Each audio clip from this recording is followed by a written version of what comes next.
శ్రీకాంత్ గారు, ఏంటి ఇది ఏకసభ్య కమిషన్ ఏదో వేస్తున్నారట? అంటే చంద్రబాబు నాయుడు గారు కొందరి పేర్లు మనసులో పెట్టుకుని అవి చెప్తూ వచ్చారు కదా, ఆ పేర్లు వచ్చేంత వరకు వదిలిపెట్టరా ఏంటి?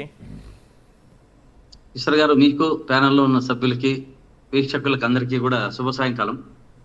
ఈశ్వర్ గారు, ఈ మన చంద్రబాబు నాయుడు గారి మన త్రిసభ్య కమిటీ అంటే నేను ఒకటే అడిగా, పోయినసారి కూడా ఎప్పుడో ఒకసారి అడిగా.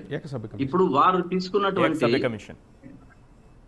ఇప్పుడు ఒక కమిషన్ వేయాలనుకుంటున్నారు కదా, దీంట్లో చంద్రబాబు నాయుడు సార్ వేశారు. ఇంతకు ముందే జీవో వచ్చింది, కొద్దిసేపటి క్రితమే జీవో కూడా వచ్చేసింది.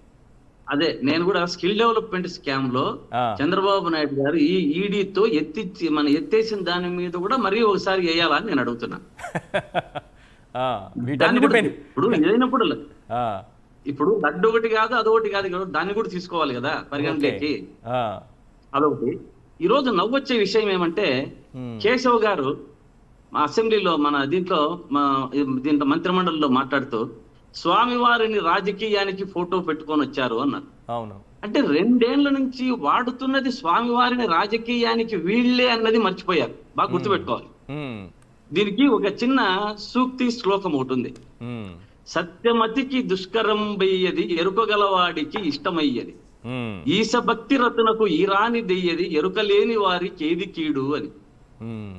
ఒకటి, దీంట్లో నిత్యము సృష్టిలో సత్యమునే వ్రతముగా పెట్టుకునే వారికి ఏది ఉండదు. అవును. కష్టాలు నష్టాలు ఉండవు. భగవంతుని గూర్చి తెలియకుండా ప్రవర్తించిన వారికి వాని మూర్ఖత్వమే వానికి కీడు చేస్తుంది అన్నది. ఇక్కడ మూర్ఖులు ఎవరో అన్నది ప్రతి ఒక్కరికి, రాష్ట్ర ప్రజలందరికీ తెలిసిన విషయమే. ఎందుకంటే ఏది కల్తీ ఏది లేనప్పటికీ దాన్ని ఒక కల్తీ జంతు మాంసము కొవ్వు మాంసము అని చెప్పి ఎవరు మూర్ఖంగా మాట్లాడి దాన్ని వెనక్కి తీసుకోలేక పోతున్నారనేది రాష్ట్ర ప్రజలకు అందరికీ తెలుసు. దీని గురించి మనము ఒక చిన్నగా మాట్లాడుకుంటూ వస్తే, ఒక టీడీపీ హయాంలో మిరాసి వ్యవస్థను ఎత్తేసారు. అవును. అప్పట్లో అర్చకుల పొట్ట కొట్టారు. ఈ నిర్వహణ భారము టీటీడీ పైన తలకు మించిన భారం అవుతుందని, రాబడికి తక్కువైతుందని లడ్డునే ఎత్తేయాలని చూశారు అప్పట్లో. అవునా? పూర్తిగా ఎత్తేద్దాం అనుకున్నారు అప్పుడు రామారావు గారి హయాంలో. కానీ ఇప్పుడు బాగా గుర్తుపెట్టుకోవాలి, అప్పుడు తీసేయాలని చూశారు. కానీ ప్రజల ఆగ్రహానికి తట్టుకోలేక దాన్ని మళ్ళీ లడ్డును కంటిన్యూ చేయాల్సి వచ్చింది. అప్పట్లో మీరు చెప్పింది కరెక్టే. దానికి సంబంధించినటువంటి వార్తాపత్రిక ఇప్పుడు సోషల్ మీడియాలో తిరుగుతోంది. అదే చేసేది. ఎందుకంటే చంద్రబాబు నాయుడు గారికి ఏది చేసినా 20 ఏళ్ల తర్వాత వారికి జ్ఞానోదయం వస్తుంది. ఎందుకు అంటే చెప్తా. 1000 కాళ్ళ మంటపాన్ని కొట్టించారు. అవును. 1000 కాళ్ళ కొట్టించిన చరిపి దైవద్రోహం చేశారు అప్పట్లో. దేవుడు పునర్జన్మనిచ్చి చంద్రబాబు నాయుడు గారిని అప్పుడు ఓడిపోయారు. బాగా గుర్తుపెట్టుకోవాలి. పునర్జన్మ అయితే ఇచ్చాడు, కానీ శిక్షించాడు, ఓడిపోయారు. మొన్న ఎన్నికల మేనిఫెస్టోలో తిరుమలలో 1000 కాళ్ళ మంటపము, ఒంటిమిట్టలో 1000 కాళ్ళ మంటపము కడతానని ప్రకటించాడు చంద్రబాబు నాయుడు గారు. దేవుడికి కూడా హామీలు ఇచ్చారా? హామీలు ఇచ్చారండి.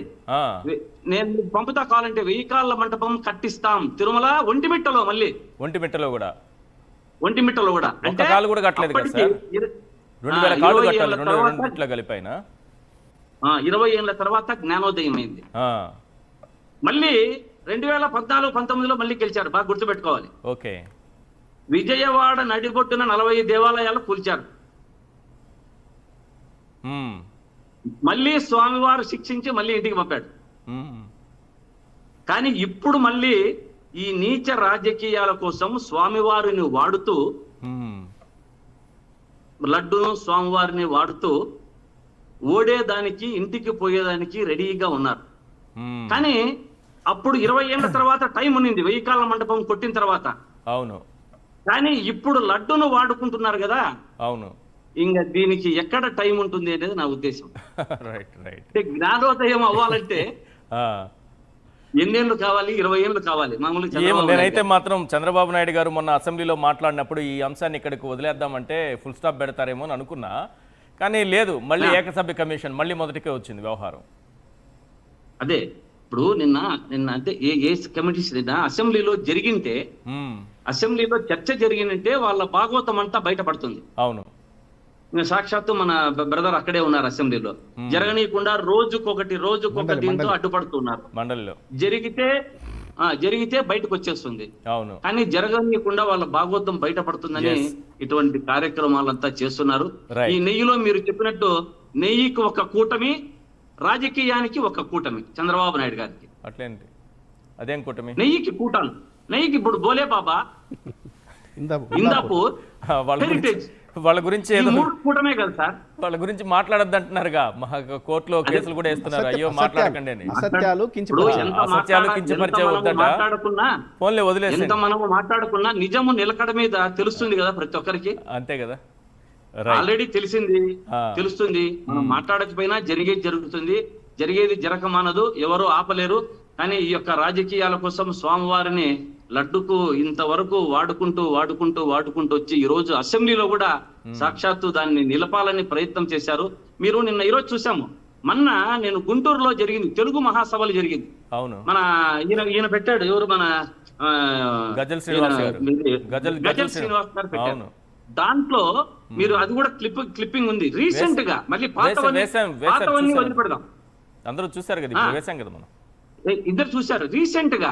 స్వామివారి గంధపు చెక్క విగ్రహాన్ని మరి శాలువను బూట్లు వేసుకొని వీళ్ళు నీతులు మాట్లాడతారు ఎలా అని తెలియజేస్తున్నారు. ఆ కార్యక్రమం ఇప్పుడు అక్కడ కనిపిస్తున్న కార్యక్రమం ఇది కాదు, గజల్ శ్రీనివాస్ గారు ఉండేది. అదే గజల్ శ్రీనివాస్ గారి కార్యక్రమం. ఇది బయట వచ్చాక లోపల కూడా ఉంటుంది, ఇంకో వీడియో ఉంది. ఇది ఒకే కార్యక్రమానికి అనుకుంటున్నాను. అది ఇటువంటి కార్యక్రమాలు వీళ్ళు చేస్తూ వేరే వాళ్ళని ఇట్లా ఏళ్లు చూపించేటప్పుడు 3 ఏళ్లు మన పక్క ఉంటాయనేది లేకుండా ఇటువంటి రాజకీయాన్ని స్వామివారిని వాడడం అనేది చాలా రాష్ట్ర ప్రజలంతా కూడా తెలుసుకున్నారు. దీంట్లో క్లారిటీగా వచ్చింది అందరికీ జనాలకు. ఎందుకంటే చంద్రబాబు నాయుడు గారు ఎప్పుడైతే ఫస్ట్ వారి యొక్క సభలో కల్తీకి వీరికి జంతుకోకి డిఫరెన్స్ లేకుండా కొన్ని డిబేట్లలో వాదిస్తారు సార్ ఈశ్వర్ గారు. ఎలా వాదిస్తారంటే చంద్రబాబు నాయుడు గారు అప్పుడే చెప్పారు కదా అంటారు. అంటే కల్తీ అన్నదానికి జంతు కొవ్వు పంది మాంసం అన్నదానికి వీరికి తేడా తెలియకుండా వీళ్ళకి.